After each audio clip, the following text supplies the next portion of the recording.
PDIP. Ibu Mega, bagaimana? Apakah Anda rela ya KKN di rezim Jokowi ini lebih buruk kondisinya saat ini dibanding sebelumnya, dan Anda waktu itu Ibu Mega terlibat untuk bagaimana rezim itu turun, padahal KKN-nya itu mungkin tidak separah sekarang. Kalau Anda tidak melakukan bagaimana ini tuntutan rakyat, maka kita bisa mengatakan Anda hipokrit. Kalau membiarkan rezim Jokowi ini terus berkuasa, dan ini adalah rezim oligarkis yang KKN-nya justru lebih parah dibanding sebelumnya.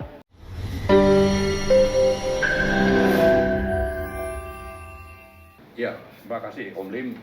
Jadi tadi saya memang mengusulkan agar lembaga-lembaga penegak hukum, terutama yang kita sudah datangi itu KPK, lalu Kejaksaan Agung, insya Allah nanti kita juga akan segera ke sana, lalu Polri, itu kita minta untuk mengusut dugaan KKN anaknya Presiden Jokowi.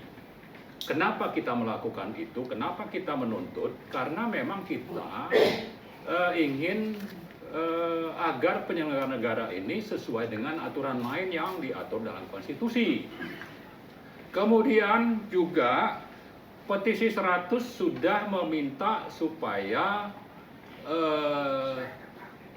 MPR atau DPR memulai proses pemakzulan Presiden Jokowi untuk nanti menyampaikan hasil pansusnya mungkin di DPR ke MK, MK lalu menyerahkan hasilnya ke MPR. Nah, itu juga sama, kita bicara tentang aturan main. Kasus Gibran juga sama, kita datang ke sana untuk supaya negara ini diselenggarakan sesuai dengan aturan main. Tapi kalau itu tidak terjadi, maka wajar saja kalau kita mengajak rakyat untuk melakukan perlawanan kepada rezim oligarkis ini. Saya kira itu mungkin yang sangat penting untuk dicatat oleh siapapun, termasuk tadi Pak Amin bilang, kalau ada tetangga sebelah itu yang bergerak di sektor intelijen, ya supaya dicatat bahwa kami ini juga menyelenggarakan ini sesuai dengan konstitusi, aturan main. Jangan pula nanti kami segera ditangkap, tapi bukan berarti kami takut untuk ditangkap gitu ya. Supaya juga ini dicatat. Itu poin pertama yang ingin saya sampaikan. Yang kedua, kita harus mengingatkan ya bahwa ternyata pengusaha oligarki ini melakukan investasi bukan hanya di sektor bisnis, tapi investasinya juga dilakukan di partai-partai misalnya, di penguasa. Mereka investasi, salah satunya itu dengan menyuap. Ya, menyuap apakah itu anak-anak pejabat termasuk Gibran dan Kaisang yang kita duga itu terlibat KKN, tapi juga kemungkinan besar menyuap partai-partai. Untuk apa? Untuk menghasilkan partai dan eksekutif atau pemerintahan Jokowi itu menghasilkan kebijakan dan peraturan termasuk undang-undang yang menguntungkan para pengusaha oligarkis itu. Ini catatan penting kita bahwa ini terjadi sangat masif ya di pemerintahan Jokowi dan pemerintahan oligarkis ini. Kalau dulu mungkin tidak ada pengusaha atau yang berasal dari pengusaha menjadi duta besar, sampai ini terjadi ya. Terjadi di pemerintahan Jokowi ini seperti tadi juga sudah disampaikan Pak Antoni Budiawan. Jadi ini juga perlu kita ingatkan. Jadi rakyat tadi di poin pertama yang saya sebutkan itu supaya paham siapa yang memang harus bertanggung jawab terhadap situasi negara yang seperti ini, yang semakin dikuasai oleh oligarki, dan salah satunya adalah pengusaha oligarkis yang melakukan suap terhadap penyelenggara negara, termasuk diduga kuat ke partai-partai.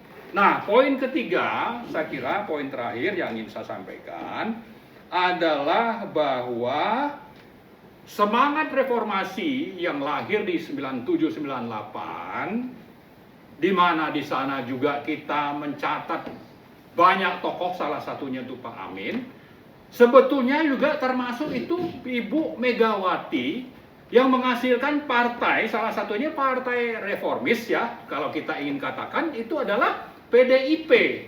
Jadi mari ya bersama rakyat ini, partai-partai oposisi dan juga PDIP bergabung bersama rakyat untuk bagaimana memakzulkan Presiden Jokowi, bagaimana mengajak rakyat supaya proses pemakzulan tersebut bisa terlaksana.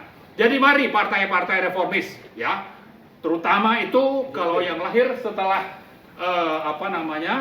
setelah reformasi itu ada PKS, ada Demokrat, ada PDIP, dan belakangan juga ada partai-partai baru yang baru disetujui oleh KPU termasuk Partai Umat misalnya. Mari kita sama-sama bergabung bersama rakyat untuk kembali mengingat dan menjalankan semangat reformasi bahwa KKN di bumi pertiwi Indonesia ini harus dihentikan. Salah satunya itu mari kita melakukan perlawanan secara terbuka, ya, people power seperti yang sudah disebutkan Pak Amin, mulai dari minggu-minggu ini sampai beberapa bulan ke depan supaya pemakzulan terhadap Presiden Jokowi itu akhirnya bisa terwujud, dan kita harap agar DPR segera melakukan proses pemakzulan sesuai dengan pasal 7A Undang-Undang Dasar, dan salah satunya itu seandainya kita harapkan itu bisa terlaksana,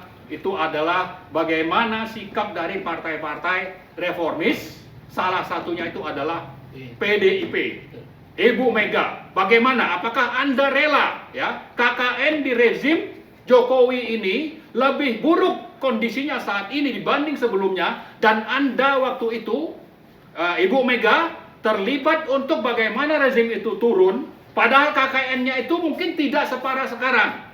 Kalau Anda tidak melakukan bagaimana ini tuntutan rakyat, maka kita bisa mengatakan Anda hipokrit kalau membiarkan rezim Jokowi ini terus berkuasa, dan ini adalah rezim oligarkis yang KKN-nya justru lebih parah dibanding sebelumnya. Saya kira itu, Om Lim. Makasih.